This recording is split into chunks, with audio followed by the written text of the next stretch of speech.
Hello et bienvenue sur ce nouveau carnet de lecture qui sera le premier 7 jours 7 livres du mois de février puisque je me suis donné le doux rêve de lire un livre par jour pendant le mois de février en allant piocher dans mes petits livres de ma pile à lire qui est fort conséquente.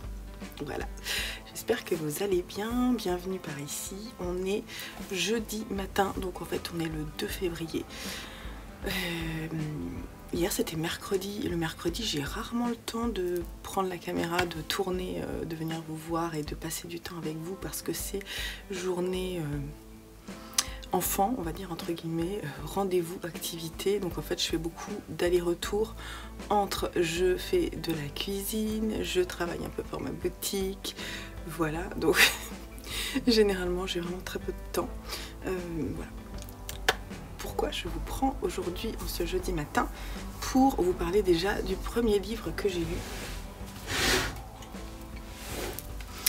J'ai lu hier L'Orangerie de Larry Tremblay. Il faut que je me souvienne de son nom parce que je veux aller voir à la bibliothèque s'ils ont d'autres choses de lui.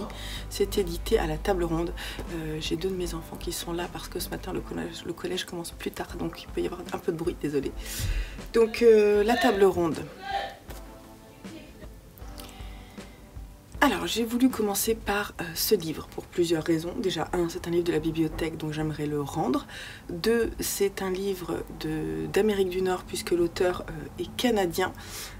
Il a reçu de nombreux prix d'ailleurs pour ce livre-là et qui est sorti en 2015. Et puis surtout en le feuilletant, je me suis rendu compte que même s'il faisait à peu près 180 pages, l'écriture était tellement grosse et aérée que ça allait se lire vite.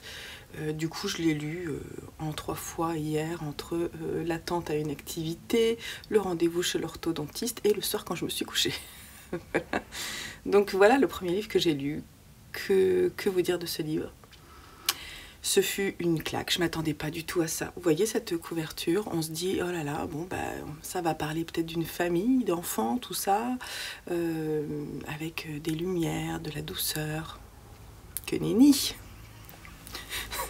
Non, non, ça parle d'attentat suicide d'une famille effectivement avec deux petits garçons qui sont jumeaux, qui ont 9 ans et qui s'appellent Ahmed et Aziz. Aziz, un des deux petits garçons, celui qu'on suit au début, on sait qu'il a une maladie qui est... Enfin, qu'il a des problèmes, il est tombé dans les pommes et tout, il a été suivi et on apprend rapidement que il a une santé très très fragile et que peut-être qu'il vivra pas très longtemps, malheureusement.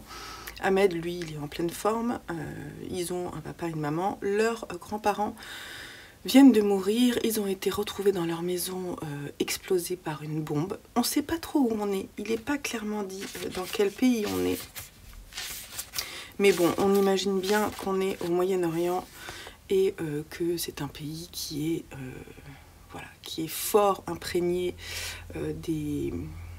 Là, on est vraiment dans l'extrémisme musulman, puisque suite à l'explosion de ses grands-parents, de ses parents, le père, en fait, va avoir la visite d'une personne qui organise des attentats suicides pour lutter contre les Américains qui viennent tout détruire. Et du coup, il y a quelque chose de terrible qui va arriver dans cette famille, puisque cette personne, la Soulayed, qui chapeaute un petit peu tous ces attentats, va demander au père de choisir un de ses fils pour...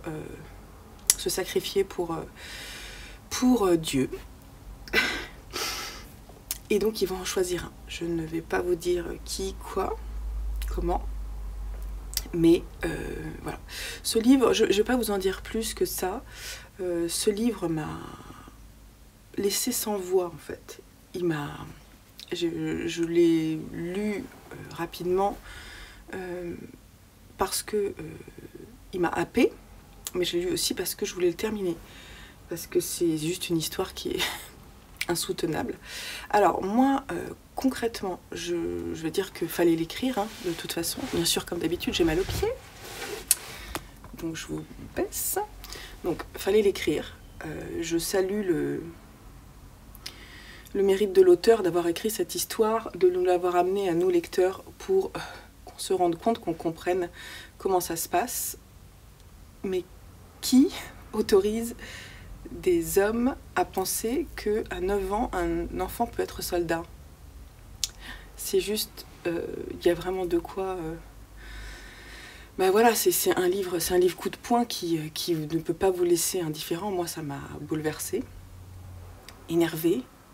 Je suis passée par plein d'émotions. J'ai du mal à parler, je suis désolée. Le personnage de la mère là-dedans, elle cautionne pas tout à fait tout ça et elle essaie de faire quelque chose pour... voilà, elle va essayer de sauver une situation là où ça me semble compliqué. Bref, et son personnage est particulièrement touchant. Voilà. Bref, niveau écriture, c'est pas l'écriture qui m'a touchée, c'est vraiment l'histoire en soi qu'il fallait écrire. Donc je salue l'histoire, je salue pas forcément la plume, c'est pour ça que je vous dis j'ai envie d'aller lire autre chose parce que ça c'est un livre, vous voyez, c'est ce que je vous dis, c'est un livre à écrire, mais c'est pas l'œuvre d'une vie, pour moi c'est vraiment un livre nécessaire, mais c'est pas un beau livre, je sais pas comment dire. Donc c'est pas un livre vers lequel je retournerai, vous voyez. C'est un livre que je pourrais conseiller par contre, parce que je pense que c'est quelque chose qu'il faut lire et qu'on se rend pas forcément compte de ce qui se passe dans la tête de ces personnes qui prennent ce type de décision. Alors c'est un exemple parmi d'autres, hein, bien entendu, mais voilà. Je vous invite à le lire. Mais si vous l'avez lu, je sais que certaines personnes l'ont lu et m'ont dit l'Orangeraie c'est fou. Voilà. Est-ce que vous y pensez encore? J'imagine que oui. Moi, c'est un livre auquel je vais m'en souvenir, quoi, c'est clair. Voilà. Donc commencez par ça, le mois de février. Voilà, pas mal. Je pense lui mettre une bonne note. Je pense vraiment lui mettre une bonne note. Genre, je pense lui mettre 16/20 sur Livre Addict. Mais voyez la forme du récit, tout ça, il n'y a rien de très très original. Et dans l'écriture, il n'y a pas... il manque quelque chose, je pense. Mais en même temps, j'ai l'impression que l'auteur s'est effacé pour laisser place à son histoire. Et il a eu raison, vous voyez, dans ce type d'histoire, il a eu raison. Voilà ce que j'en pense. Alors, bon, si je fais ça chaque jour, ça va être super long. Alors aujourd'hui, j'ai une BD qui est en cours, donc je vais lire une BD. Je ne sais pas si je la finirai aujourd'hui, mais ce que je voudrais, c'est que comme j'ai aussi un livre qui est en cours, j'ai la saga des Casalets, le tome 3.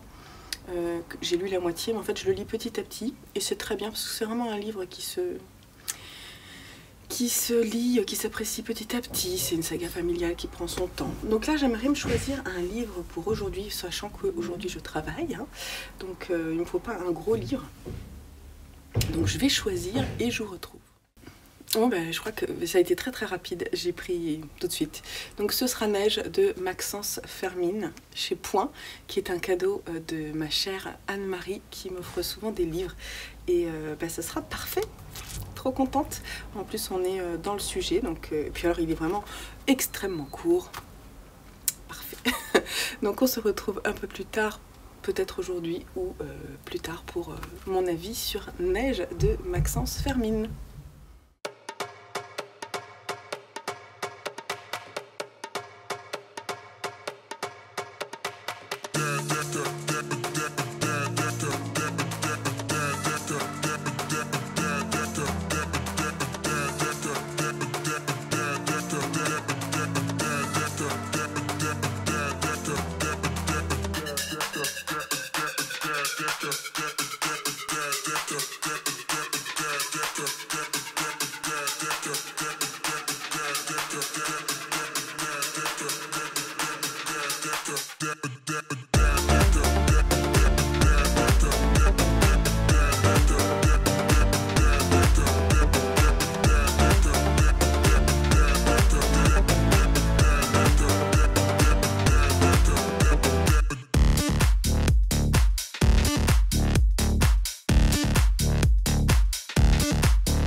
Ok, je fais une petite pause dans ce 7 jours 7 livres pour vous montrer un colis que j'ai reçu du méchant Amazon, qui est notre commande de suite de saga. Et donc je voulais vous montrer ce qu'on avait choisi. Donc là, j'ai pas tout. Oh, je suis pas ouvert au bon endroit, je crois. J'ai toujours peur d'abîmer les livres. Donc début de mois, ce qu'on fait, c'est qu'on s'achète une suite de saga manga ou BD, chacun. Pas une nouvelle saga. Hein. Avant j'avais dit nouvelle aussi, mais là j'ai dit non. Alors j'en ai profité pour acheter 3 choses que je vais pas vous montrer tout de suite, mais qui seront dans un prochain book haul. Pas les 3 choses, 2, parce qu'en fait dedans il y a le cadeau pour mon calendrier de l'Avent de fin d'année. Donc dans la suite des sagas, moi j'ai pris le dernier tome du livre des sorcières de Ebishi Maki. Donc on est chez Glénat et c'est la trilogie qui se termine et je suis contente. Je pense que je vais le lire assez vite parce que j'aimerais terminer une série manga. C'est pas toujours évident parce que parfois c'est très très long les séries. Donc là je suis très contente de pouvoir le faire. Joseph a pris le dernier tome des carnets de l'apothicaire, le tome 10, avec cette très belle couverture. Donc c'est un manga de Itsuki Nanao et de Neko Kuraje chez Kiyun Seinen, avec la belle Mao Mao. Ça, c'est pour vous.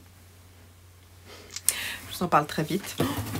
Ça, c'est pour mon calendrier de l'Avent. Je ne vous le montre pas et je ne le regarde pas beaucoup parce que je vais l'empaqueter rapidement. Simon a pris le tome 7 du Tigre des Neiges de Akiko Higashimura.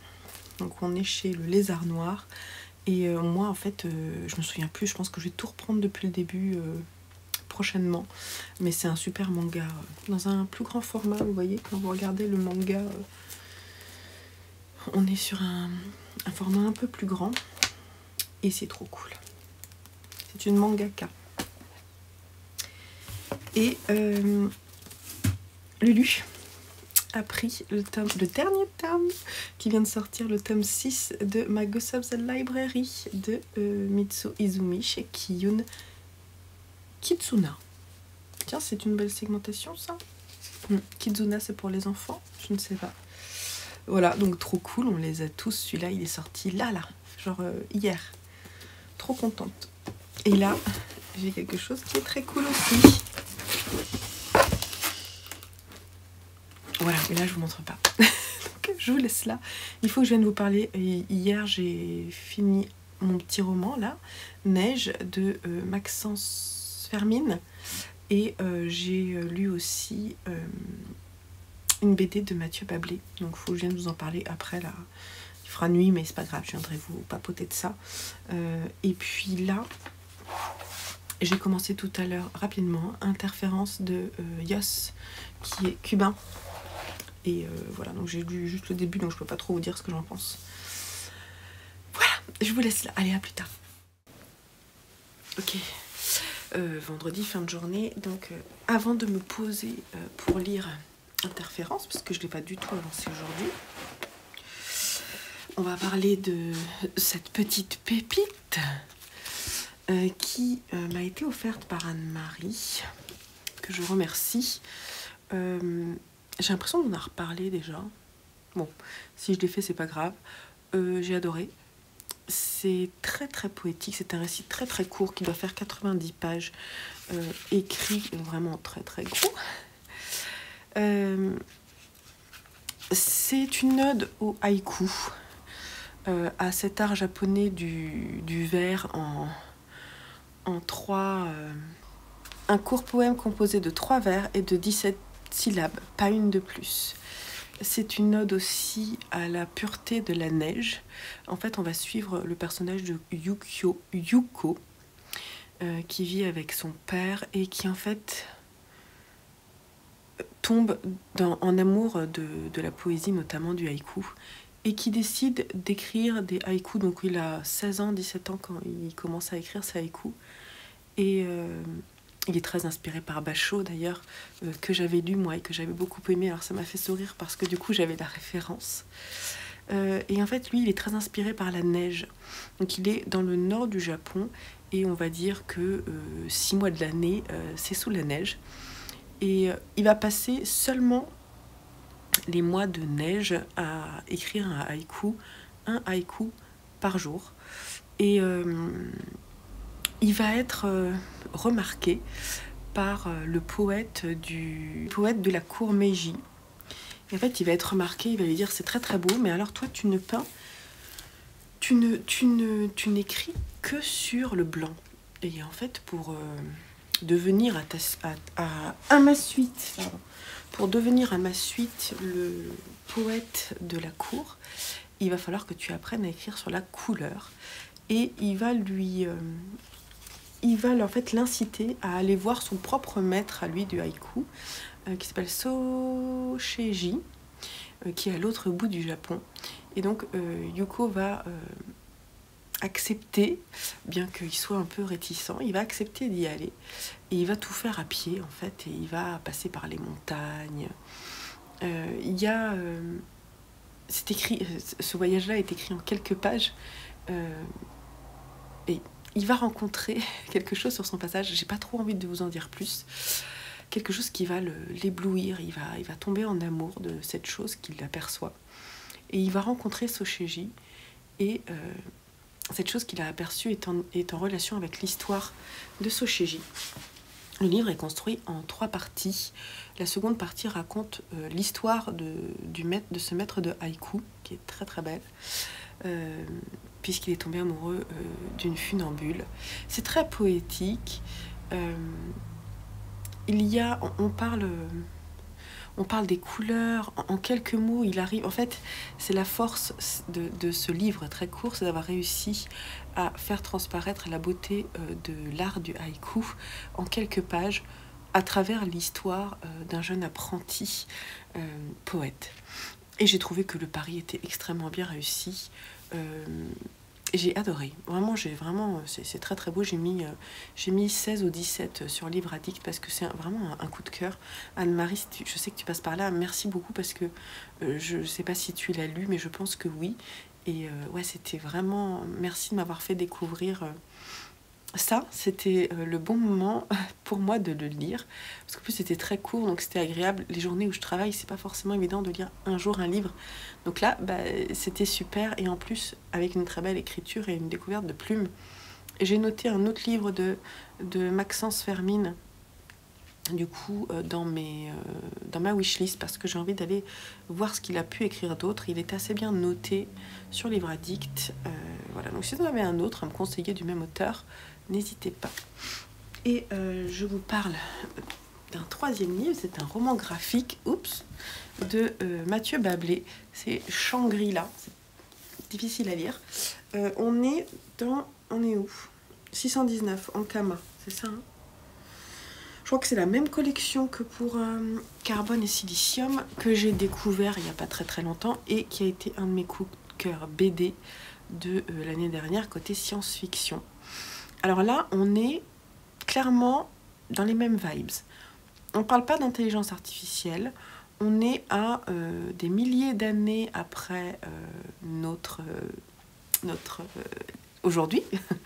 Les hommes ont quitté la Terre parce qu'ils l'ont tellement pourri qu'ils ont été obligés de partir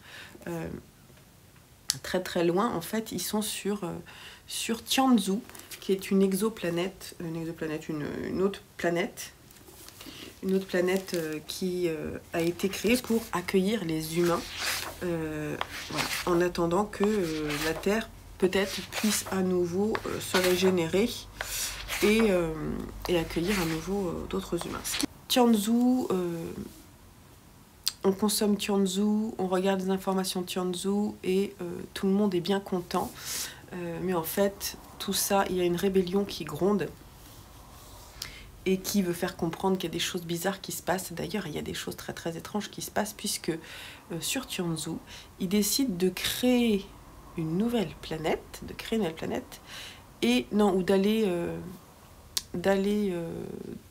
d'envoyer en fait des êtres qui sont totalement aussi créés, donc ça veut dire vraiment des créations humaines, mais pas naturelles, Donc à partir de clonage et de transformation...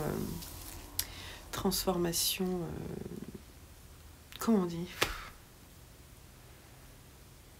Transformation de l'ADN, tout ça, pour pouvoir aller peupler une nouvelle planète avec un homme parfait.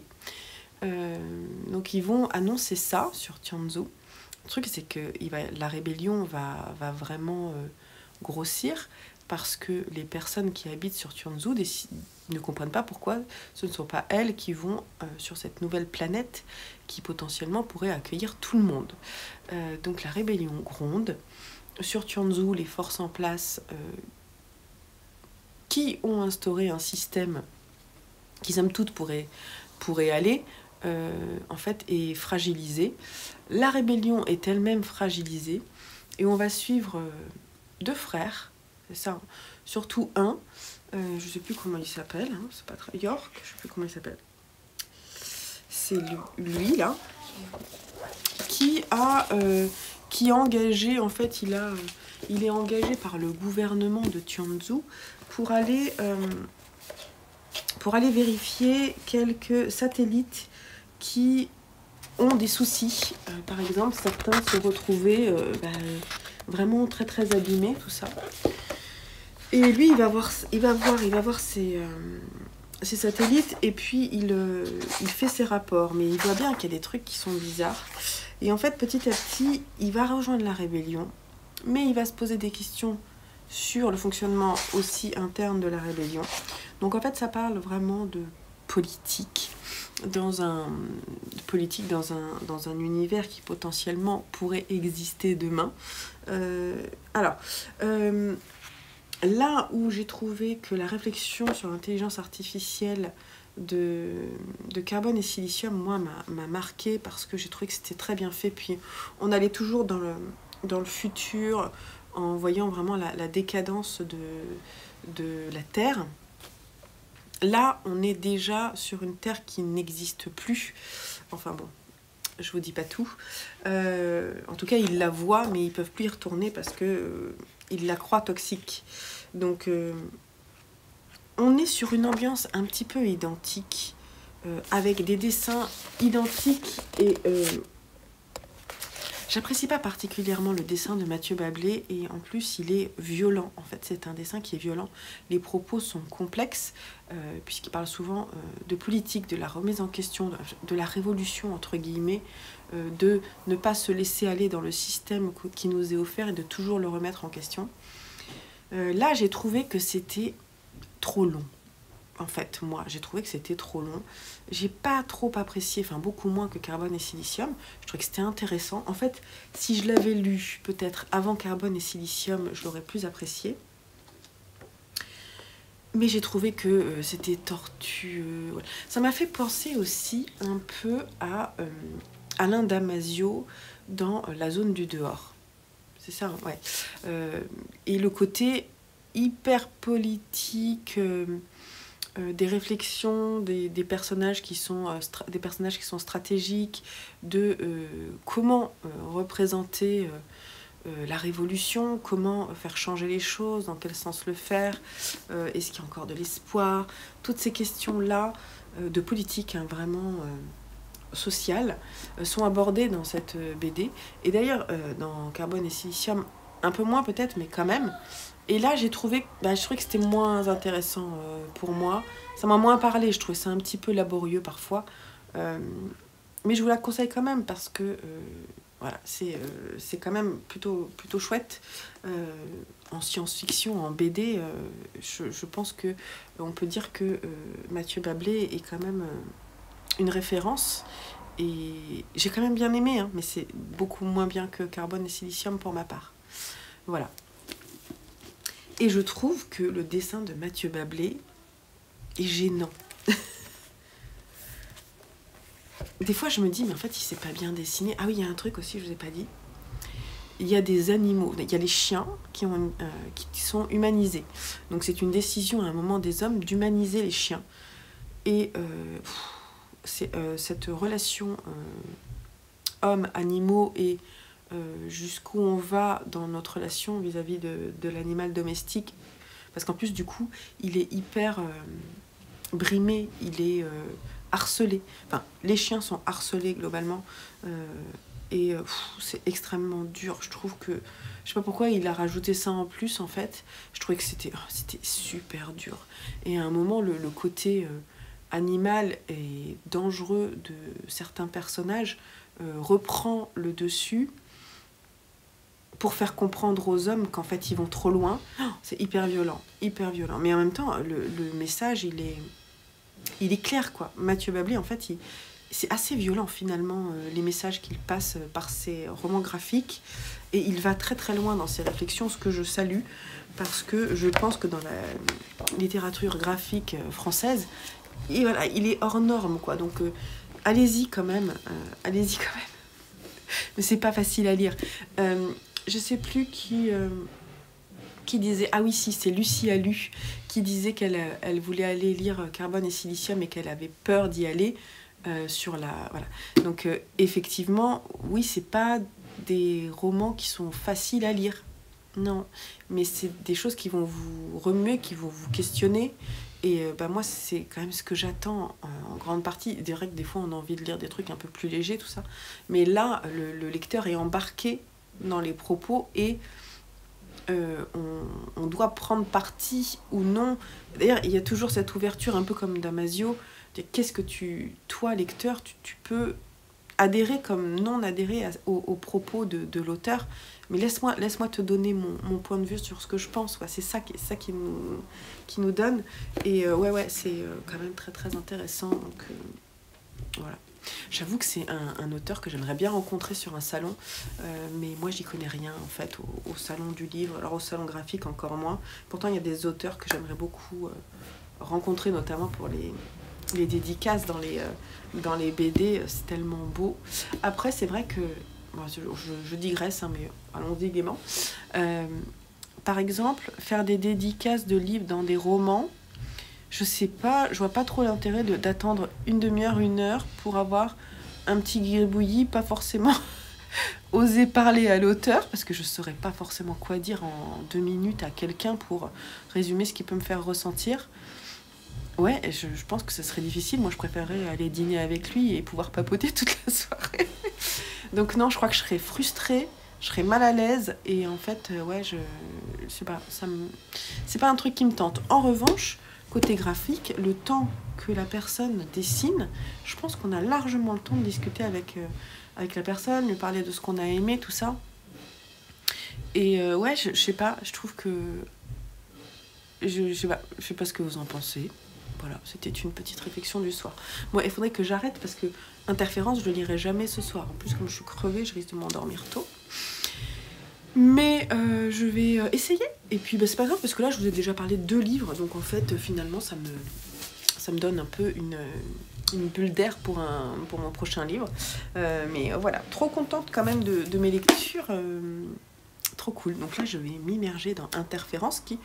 Les premières pages m'ont déjà bien plu. Je vous laisse là et je vous dis à demain, j'espère.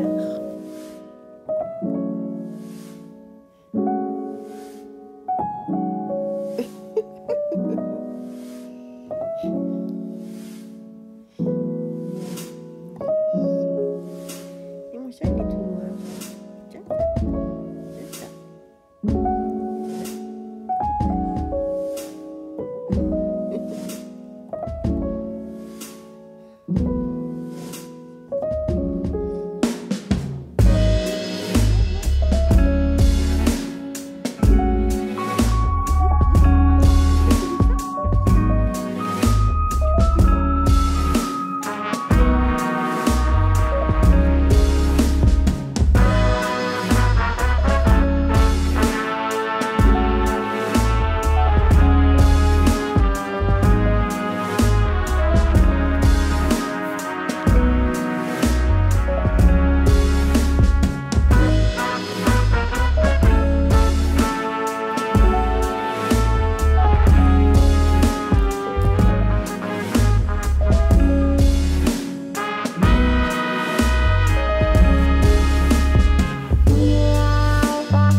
Juste un petit coucou du samedi.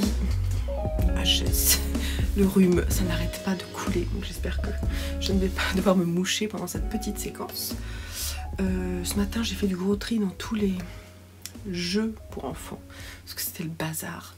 Et donc on va aller à la ressourcerie de Chaville tout à l'heure pour déposer des livres, des jeux, des habits. Et ça c'est cool, ça va nous faire ça en moins et en plus c'est utile pour les gens. C'est très bien. J'irai faire un petit tour du côté lecture. Oui, oui. Donc peut-être que je vous montrerai quelques livres. Mais ce matin, je voulais vous montrer... Désolée, je suis un peu...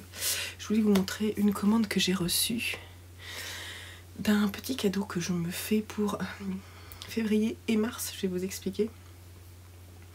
Parce que il y a une période là en février où mes enfants vont pas être à la maison et une période où même mon homme va pas être à la maison, je vais être toute seule.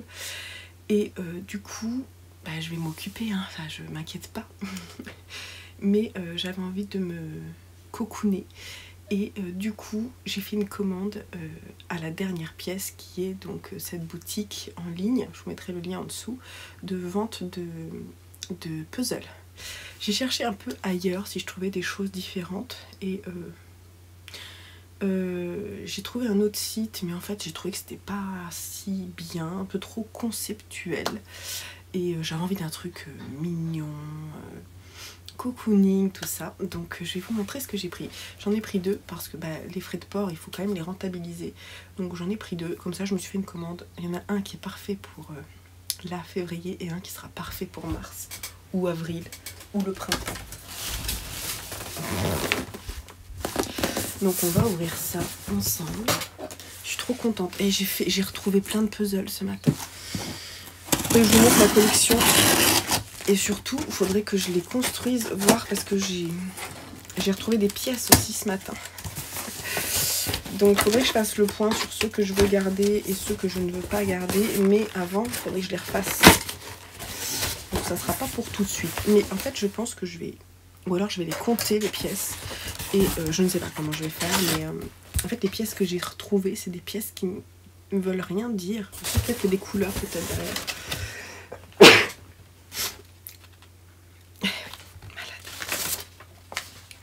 On devait aller au cinéma ce soir, voir Babylone. Mais on va reporter à la semaine prochaine parce que ce soir, je dors. Je suis HS. Franchement. Ça, je vais garder. Je garde en fait pour mes commandes. Je ne jette pas. J'essaie de jeter au minimum de choses. Donc je garde les cartons de livraison. Celui-là, il est très bien. Je vais le garder. C'est toujours pratique. Ça peut servir. Oh, ils sont trop beaux. Donc je vais vous montrer celui que j'ai pris pour le printemps. Il est trop beau. Spring Street. Le design est de Galison. Voilà. 1000 pièces avec cette petite rue passante, trop beau. Et c'est le même format que celui que j'avais pris pour Noël. Voilà, franchement il est trop joli. Donc ça sera parfait mars-avril. Donc je me le mets de côté. Ce que j'aime bien, c'est que les boîtes sont petites comparativement à Ravensburger. Les boîtes sont immenses. Et celui-là, même il est trop beau. Ah, je suis joie.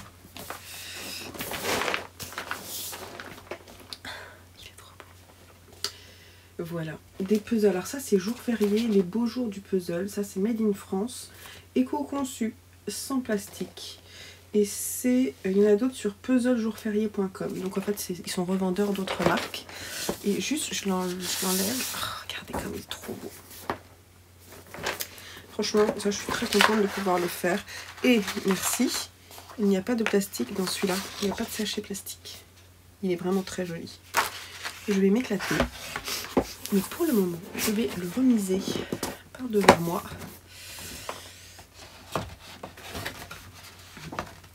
Et on va les oublier un peu pour pouvoir les ouvrir le moment venu. Et je suis trop contente. J'ai mis longtemps avant de trouver, j'ai cherché. Et ouais, je suis trop contente. Ça par contre, c'est pas Made in France, celui-là. Parce que pour moi, ils étaient tous Made in France dans la boutique, mais en fait non. Donc celui-ci, non. Galison, c'est États-Unis et fabrication en Chine. Mais bon, la boutique est jolie et Franchement, leur choix de dessin, il est plutôt chouette. Il y en avait un qui me plaisait bien avec... ils reproduisent en fait des scénographies avec Dracula et Frankenstein. Mais il était épuisé. Sinon, Dracula, ça me plairait trop d'avoir celui de Dracula.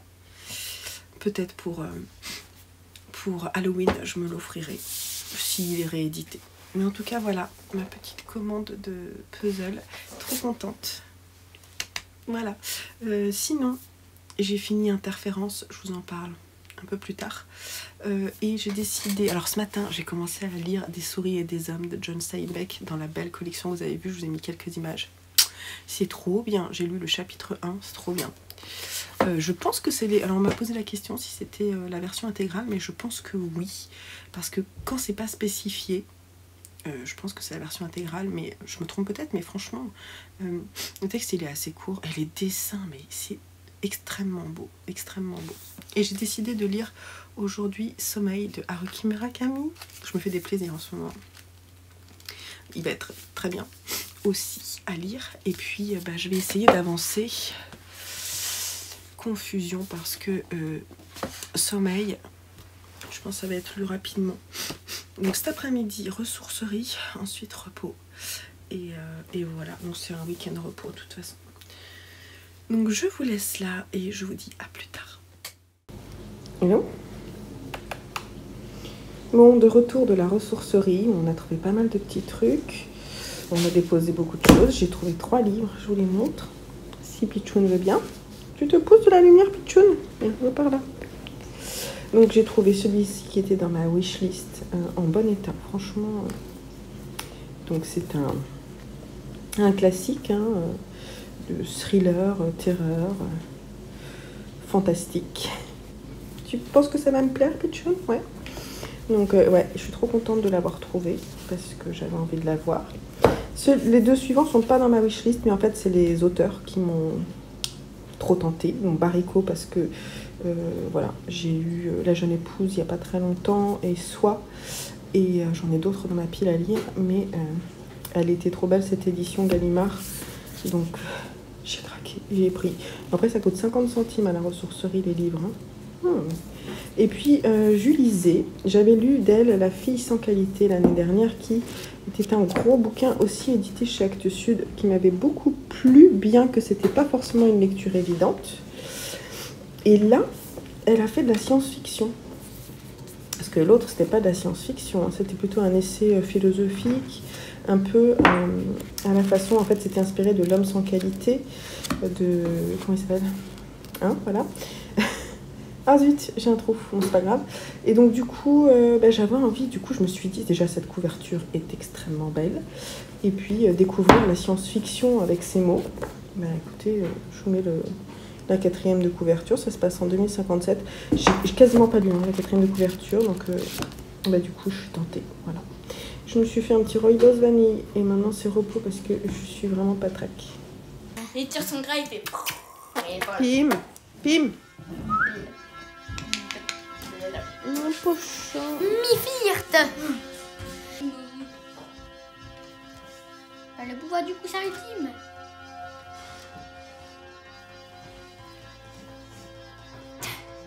Tada. Le chat coussin.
Hello. Vous avez vu la position de ce chat? Non mais c'est pas possible ces chiens. Salut, en fait on est lundi, je devais vous reprendre pour vous parler un peu des livres que j'ai lus depuis vendredi et ben, je l'ai pas fait. J'ai lu, en fait ce week-end j'étais HS malade et enrhumée quoi, gros rhume, fatigue, mal de tête un peu. Donc j'ai pas vraiment envie de montrer ma tête, d'ailleurs j'ai toujours un petit peu tout rouge là parce que j'ai le nez à couler vous voyez. Donc, et ben écoutez, on va y aller. J'ai lu des choses intéressantes. Donc ça c'est cool. J'ai lu d'abord Interférence de Yos, traduit par Sylvie Miller, on est chez Rivière Blanche, qui est un livre que j'ai trouvé sur Vinted, si je dis pas de bêtises. Et alors c'est un livre qui est sorti d'une bibliothèque, donc de la médiathèque Grand Angoulême, supprimé de l'inventaire, je ne sais pas pourquoi. C'est bien dommage. C'est de la science-fiction, c'est cubain, donc on est sur mon tour du monde de l'année avec l'escale en Amérique du Nord. Là, on est à Cuba, je l'ai mis en Amérique du Nord parce que il faut bien distribuer les pays pour que ce soit à peu près... pour qu'on puisse avoir des choses à explorer. Donc voilà, donc Cuba, science-fiction. Il y a apparemment un petit groupuscule d'auteurs cubains qui font de la science-fiction. Il y a une interview de l'auteur à la fin du livre qui est plutôt sympa. C'est un auteur, je vais quand même vous montrer sa photo parce qu'il a une bonne tête. Je crois qu'il y a une photo, il est là. Voilà. Genre, voilà. J'écoute du rock, quoi. Il a une bonne tête. Et alors son vrai nom, je vais vous dire comment il s'appelle. Parce qu'il a un nom trop fort. Voilà. Ok, donc José Miguel Sánchez, dont le nom complet est José Miguel Sánchez Gómez Celorio Pino Bellido Valdivia Ramírez Díaz Carnota Calabeo Can Pascual. C'est trop fort, quoi, de s'appeler comme ça, je trouve ça génial. Bref, donc, son livre, en fait, c'est 3 nouvelles. 3 nouvelles, il a écrit d'abord la dernière, qui s'appelle La Tour, je sais plus comment elle s'appelle la dernière, elle est trop bien la dernière. L'épisode 3, il s'appelle Les Cheminées. Donc il a d'abord écrit Les Cheminées qui a fait le buzz quand cette nouvelle est sortie. Ensuite il a écrit la première et puis la seconde nouvelle il a écrite pour pouvoir faire un ensemble, une sorte de petite trilogie de nouvelles qui effectivement peuvent se lire les unes après les autres et on peut penser vraiment que tout se passe au même endroit. Donc on parle du petit pays et du grand pays, le petit pays étant Cuba, le grand pays étant bien entendu les États-Unis. Et il y a beaucoup d'humour dans ces nouvelles, beaucoup d'humour décalé et assez critique vis-à-vis du petit pays comme du grand pays, de la dictature à Cuba comme de l'omnipotence des États-Unis. Et en fait, il va se passer des choses très très étranges. Dans la première nouvelle, on va avoir l'histoire d'une famille lambda vraiment pas très intéressante qui habite dans un immeuble au 8e étage. On a un père un peu alcoolique, une mère qui s'ennuie grave, qui regarde des séries télé à l'eau de rose, une jeune fille qui drague tout ce qu'elle passe alors qu'elle a 15 ans, qui change de petite amie 3 fois par semaine, et un petit garçon de 4 ans qui est loin d'être bête et qui... comme il peut, essaie de trouver sa place. Et chacun regarde la télé à différents horaires de la journée. Et puis il va se passer un truc un soir. Il va y avoir des interférences sur le poste. Et au lieu de choper les chaînes que le petit pays autorise son peuple à regarder, ils vont choper ces chaînes-là, mais avec un décalage dans le temps. Ils vont s'en rendre compte le lendemain. Et en fait, il va y avoir 24 heures de décalage, voire plus. Ça dépend des chaînes. Et donc, du coup, ça va vite se savoir parce qu'ils vont en parler avec leurs amis, tout ça. Et très très vite, l'information va remonter au gouvernement et aux politiciens en place. Et donc, ça va être tout de suite c'est que dans cet appartement, que sur ces postes, non pas que sur ces postes, mais vraiment avec seulement cette antenne qu'on peut choper ces informations-là. Donc le gouvernement va prendre va prendre possession de tout ça. Ils vont essayer de faire une enquête pour finalement ensuite pouvoir avoir les informations en avance. Vous imaginez le bazar. Je vous dis pas comment ça se termine, mais c'est un peu compliqué.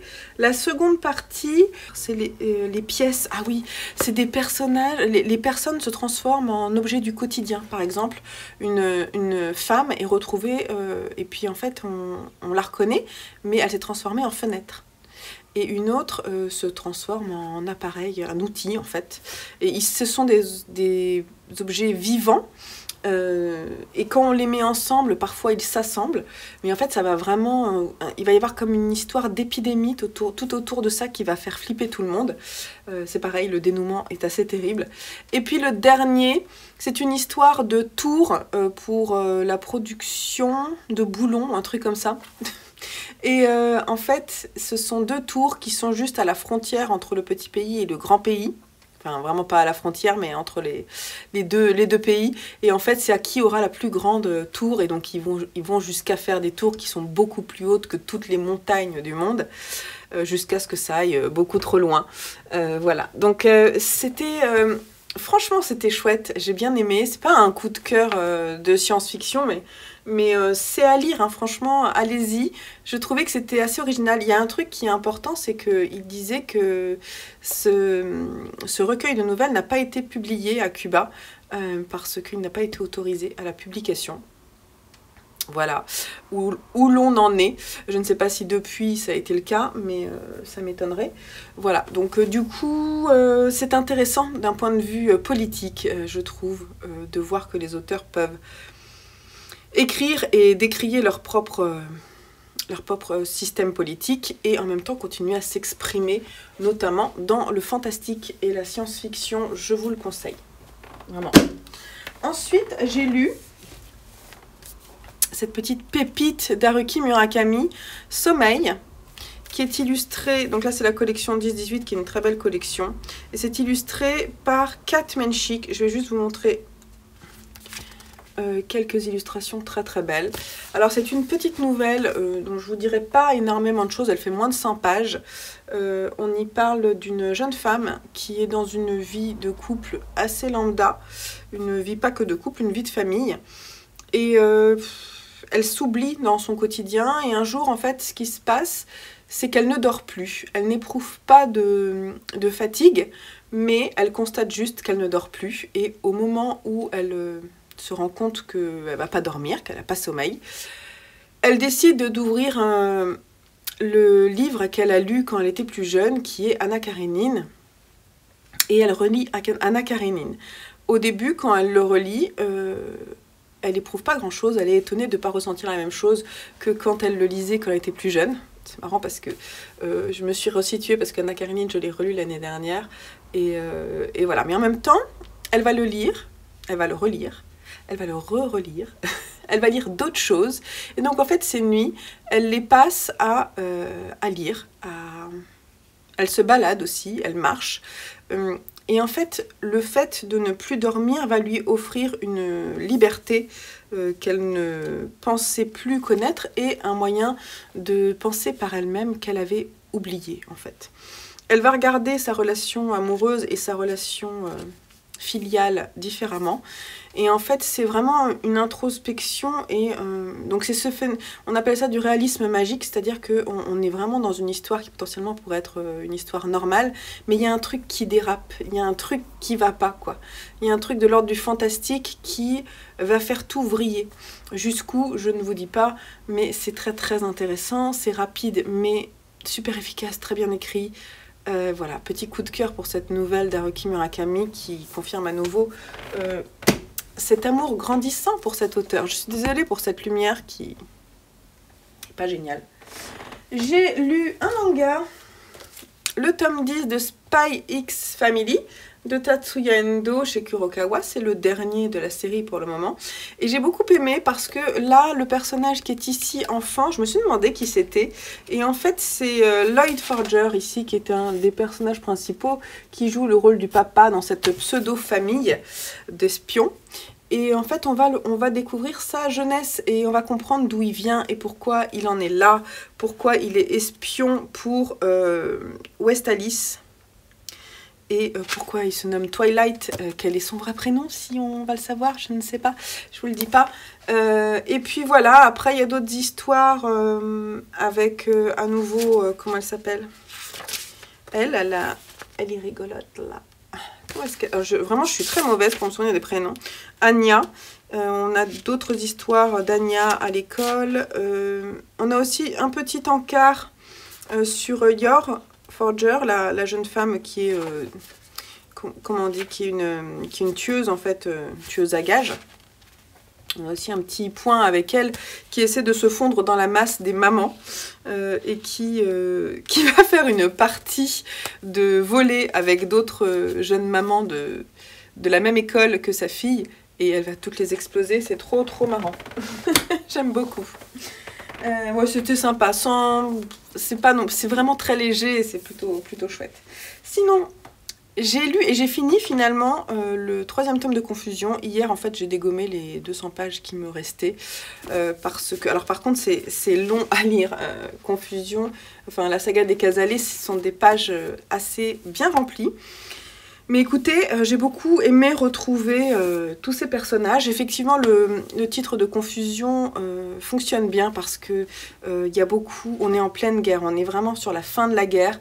Il y a des hommes qui ne sont pas revenus de la guerre, d'autres qui ont été tués, voilà, des jeunes femmes qui apprennent en fait à devenir adultes dans un monde assez chaotique et qui vont devoir prendre des décisions pour l'avenir, notamment se marier ou non, des mauvaises décisions parfois. L'histoire de Louise qui se marie avec un peintre beaucoup plus vieux qu'elle est assez terrible, mais en même temps je ne vais pas vous raconter. Hein. On est en Angleterre, on est dans une famille un peu huppée qui se retrouve souvent à Home Place, qui est un peu à l'écart de Londres. Et en fait, ils font beaucoup d'allers-retours entre Londres et Home Place. Et Home Place, en fait, on a la Duche et son mari, donc le Brig et la Duche, qui sont assez âgés maintenant, et qui accueillent dans cette maison de famille tous leurs enfants. Ils ont 3 garçons et une fille. Un des garçons a disparu. Moi, j'aime beaucoup la jeune fille Clary, qui est une jeune femme assez féministe, plutôt socialiste pour cette époque-là, qui remet en question un peu tous les principes. Elle n'est pas particulièrement belle, alors que d'autres, justement, le sont plus. Elle va penser autrement. Elle a perdu son père, elle n'a pas de nouvelles de son père. On ne sait pas trop où il est. La dernière fois qu'il a été vu en France. Il a été vu par son ami Archie, qui lui est revenu à Londres pour transmettre les informations et qui est resté à Londres et qui s'est rapproché notamment de Clary et de Polly, qui sont les 2 jeunes filles qui ont 18 ans en 1944. Et donc il va les voir souvent. Il va y avoir une histoire, un peu une sorte de triangle amoureux un peu étrange. On a souvent des focus sur les jeunes filles. On a Louise, Clary et Polly qui sont les 3 jeunes filles de la famille qui ont entre 18 et 20 ans et on voit leur choix, leur point de vue et ça c'est plutôt chouette. Et elles sont très différentes. Certaines ne savent pas trop ce qu'elles vont faire de leur vie.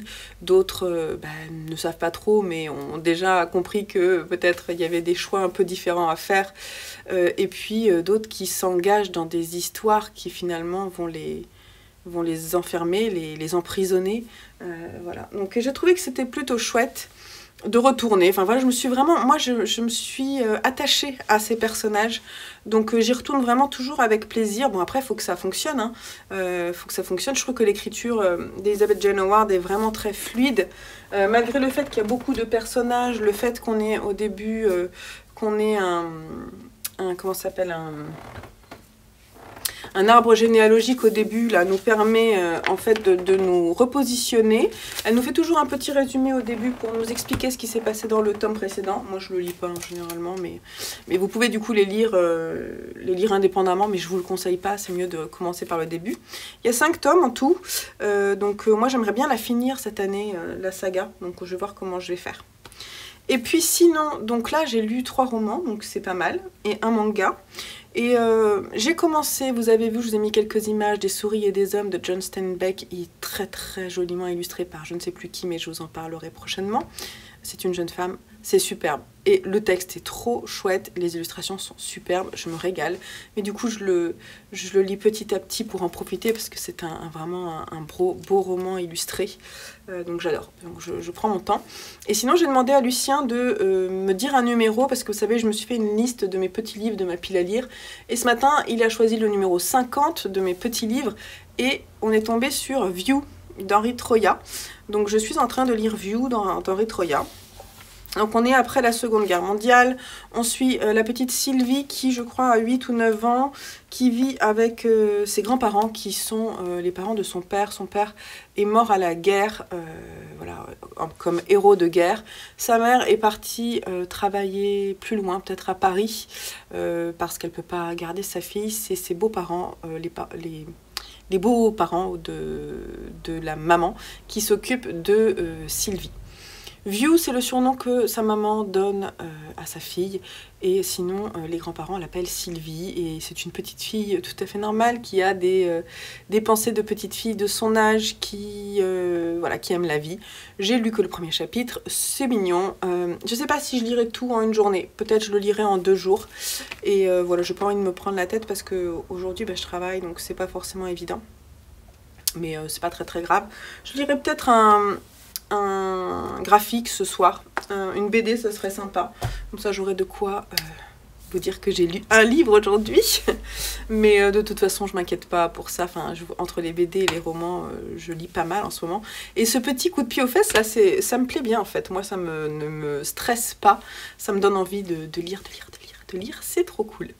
Donc je vous laisse là pour le moment, on se retrouve un peu plus tard. De toute façon, aujourd'hui on est le 6, donc j'ai jusqu'à demain. Et après j'essaierai de vous proposer la vidéo mercredi, si je peux, pour les 7 premiers jours de février. Voilà, je vous laisse là, je vous dis à plus tard. Donc je suis au conservatoire et je suis passée à la boîte aux livres. Et je voulais vous montrer ce que j'ai trouvé 3 livres. Jour de silence à Tanger de Tahar Ben-Jelloun, j'ai jamais lu. J'ai vu la note sur Livre Addict est plutôt bonne. Le récit est court et il serait parfait pour le mois de février. Donc, je sais pas, ça a l'air très très beau apparemment. Voilà. Apparemment c'est très très beau. L'écriture est superbe. Un livre ukrainien. Non. Un livre moscovite. Un premier roman, je crois, de Paulina Panasenko. Tenir sa langue. Il est neuf. Je ne sais pas. Et ça, c'est un premier roman de Chéri Jadan, qui est lui ukrainien, qui parle de la guerre.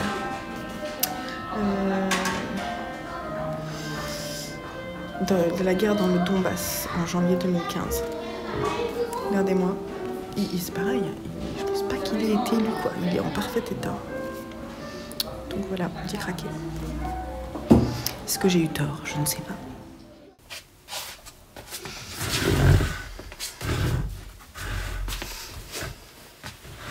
Oh là là, lumière. Ok, alors on est mercredi et je viens clore ce premier vlog de février, vlog 7 jours 7 livres, en vous parlant des dernières lectures que j'ai pu faire. Alors 7 jours 7 livres, on va juste refaire un petit point avant de clore. Concrètement, je n'ai pas lu un livre par jour, mais il m'est arrivé de... J'ai toujours lu... j'ai toujours lu un livre par jour, mais parfois c'était une BD. Et puis, parfois j'ai lu un livre en 2 jours, chez mon fils qui se bidonne. Un livre en 2 jours, et puis parfois j'ai lu des livres très très rapides. Par exemple, celui-ci, je l'ai lu en 3 jours. mais je l'ai savouré. C'était tellement bien. Gros coup de cœur, énorme coup de cœur.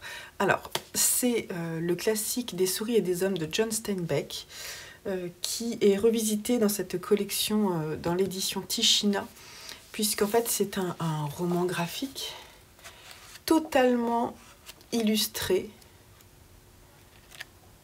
de façon splendide par Rebecca d'Outremer, qui c'est juste hallucinant. Voilà, j'ai un bijou, je vous ai mis quelques images, mais regardez, donc ça c'est tous les personnages, quand même je vous montre un petit peu ces portraits, les ébauches, non mais le travail de cette femme, oh, hallucinant. Moi à chaque page, en plus j'ai trouvé, donc le texte, superbe, en fait moi, je ne crois que je n'ai jamais lu John Steinbeck. Ce ne sera pas la dernière fois que je lirai du John Steinbeck parce que j'ai adoré le style. Donc c'est du classique américain, mais qui dénonce, qui dénonce, qui est hyper touchant. J'ai été vraiment touchée, j'étais embarquée dans l'histoire tout de suite. Et en plus, là où on a le texte, au début j'ai eu peur, je me suis dit, donc on va par exemple dire à quelques miles au milieu de Soledad, la Salinas descend tout contre le flanc de la colline et coule profonde et verte. Cette phrase, quand on lit le texte, on se l'imagine, ou non, en tout cas on la lit. Là, on avait des illustrations pour chaque page, et j'ai trouvé que ça allait plus loin que ce que j'aurais pu imaginer. Et j'ai trouvé que c'était beau. Mais alors en fait, du coup, on lit le texte, on s'arrête pour regarder les images, et ça a eu l'effet très bénéfique de me faire savourer. Pardon, je remonte la luminosité, désolée. Ça m'a fait savourer ce texte avec plus de bonheur. Oh, mais quel kiff! Vraiment trop bien. Je le relirai, hein. Superbe. C'est vraiment superbe. Alors, il n'est pas mentionné que ce n'est pas le texte intégral. Donc, je pense que ça l'est. Voilà, je pense que ça l'est, sinon ça serait mentionné. Je sais pas ça, en fait. Mais je sais que c'est une nouvelle qui est assez courte, des souris et des hommes. Trop beau. Donc, on est pour le temps, en fait, on va suivre l'histoire de deux hommes. On est aux États-Unis et ils vont de ferme en ferme pour faire des petits boulots dans l'espoir un jour de pouvoir s'acheter un ranch à eux et pouvoir vivre de leur propre production. Comme ça, on pourrait croire que c'est simple, mais en fait, c'est des hommes qui sont souvent mis dehors des différentes fermes où ils travaillent parce que un des deux personnages est tombé sur la tête quand il était enfant. Et en fait, il est dégradé intellectuellement.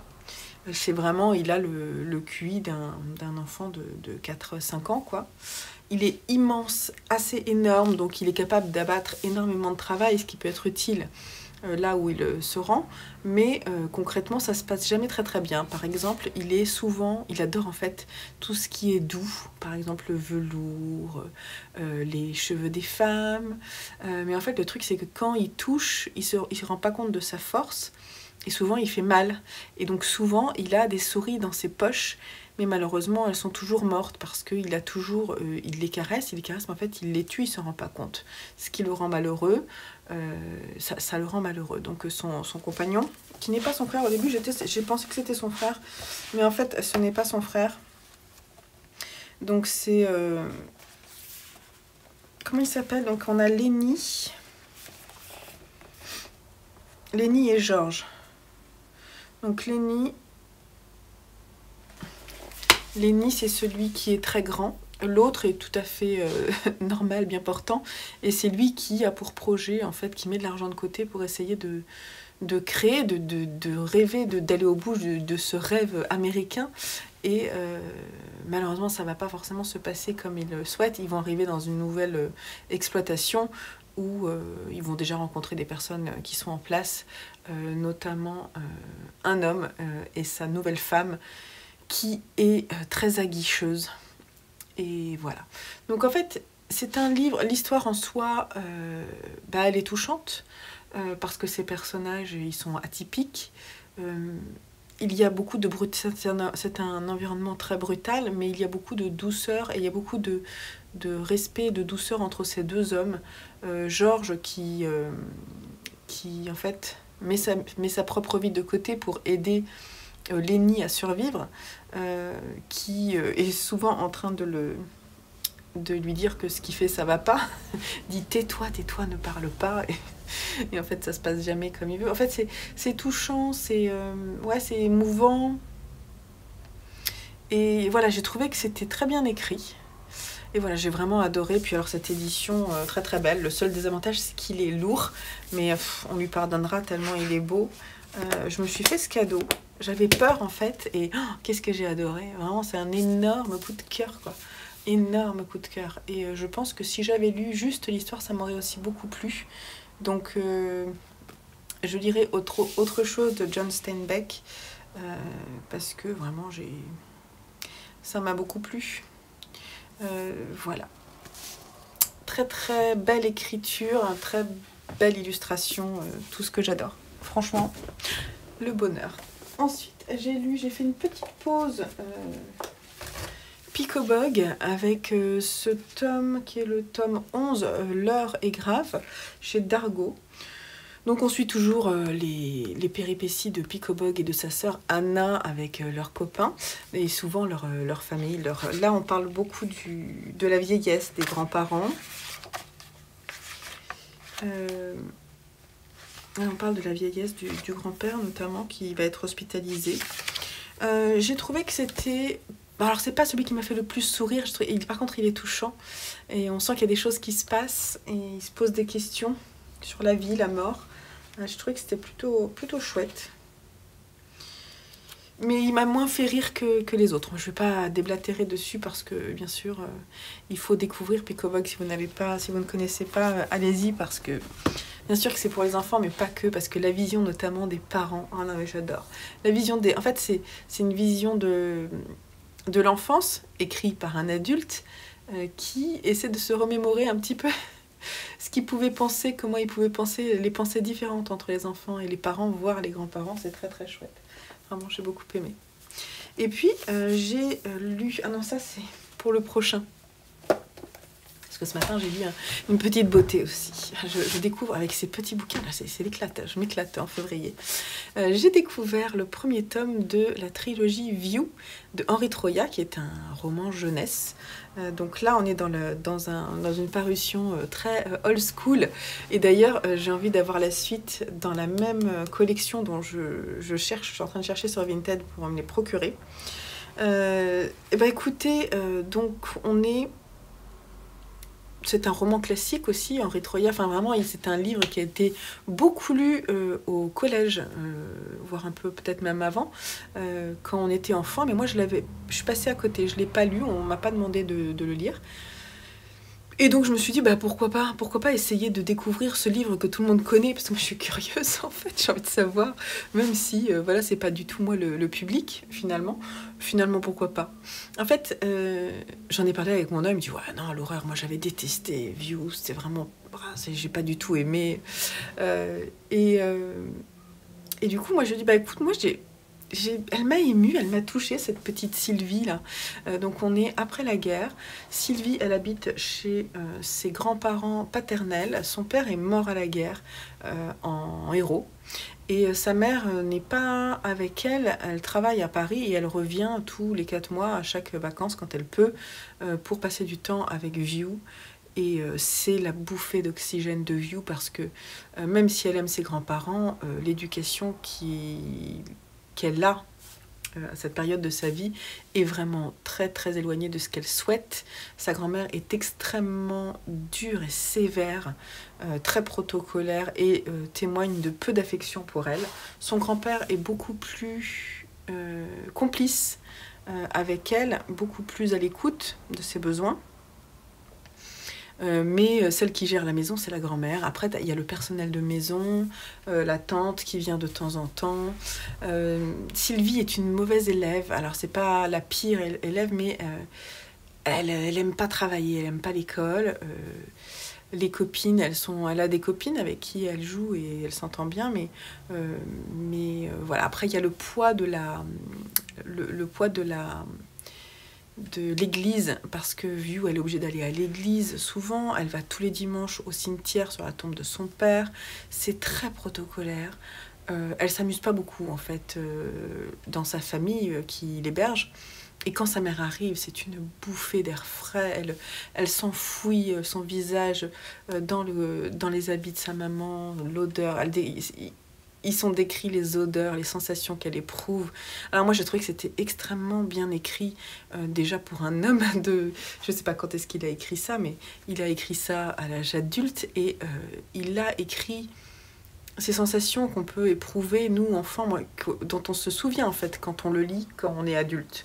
Moi, j'ai trouvé que c'était bien, parce que moi, ça m'a rappelé les relations que j'avais avec mes grands-parents, l'appréhension, l'envie d'y aller, et sur place, avoir des frustrations de pas pouvoir faire ce qu'on a envie de faire, parce qu'il y a les règles de la maison, et qu'ils étaient âgés, et qu'il fallait pas que ça déborde. Voilà, les enfants, il faut que ce soit contrôlé, il faut pas que ça fasse n'importe quoi. Et vous savez, beaucoup de personnes, je sais pas, ça m'a fait penser, je l'ai mis en parallèle avec Anne de Green Gables. Moi, j'ai lu le premier tome, et alors je suis pas allée jusqu'au bout. J'ai lu Anne et la maison des pignons verts sur ma Kindle il y a 4 ans, quelque chose comme ça. Je suis pas allée jusqu'au bout, mais j'ai dû lire 80%. En fait, j'avais d'abord vu la série sur Netflix, que j'avais beaucoup aimé. Et je me suis dit, tiens, je vais le lire, ça existe, je savais pas. Et donc je l'ai lu, en fait, j'ai pas trouvé plus que la série. Donc j'étais très déçue. Après, il y a eu les très belles collections de Monsieur Toussaint Louverture. Alors, on dit les très belles collections, moi je les trouve pas très très beaux. C'est marrant parce que moi ça me touche pas en fait. Ça me touche pas trop les couvertures, c'est rigolo. Chacun ses goûts. Hein. Et là où Anne est assez insupportable parce qu'elle n'a jamais sa langue dans sa poche, Sylvie, elle ne dit pas ce qu'elle pense, mais elle nous le raconte à nous, lecteurs, et j'ai trouvé que c'était cool. Bon, bref, j'ai beaucoup aimé son point de vue qui était donc plus sur la réserve. Dans une famille qui n'est pas facile. Bref, j'ai trouvé que c'était bien fait. Donc on termine là-dessus parce que j'ai mes enfants qui arrêtent pas de me parler. Bref. Voilà, et bah écoutez, ce premier 7 jours 7 livres finalement. Je sais pas combien j'ai lu, mais j'en ai lu pas mal. Hein. Je crois que j'ai lu 7 romans, plus 2 BD, un truc comme ça, ou 3 BD. Ouais, genre un manga et 2 BD. On est bien, hein Mais j'aime bien parce que du coup, c'est vrai que ça sort de ma pile à lire. Je suis plutôt contente. Voilà, donc j'espère que ça vous aura plu, que ça vous aura fait découvrir des livres comme moi. Et vivement les prochains 7 jours 7 livres, d'ailleurs le suivant, quoi. Juste, je vous parlerai vite fait la prochaine fois de celui-ci. Et j'ai ouvert les premières pages de Terre des Hommes de Saint-Exupéry. Je ne vous en dis pas plus. Je vous laisse là, je vous fais des gros bisous. On va à la bibliothèque d'ailleurs, donc je vous laisse là. Et à très très vite sur la chaîne. Allez, bye bye!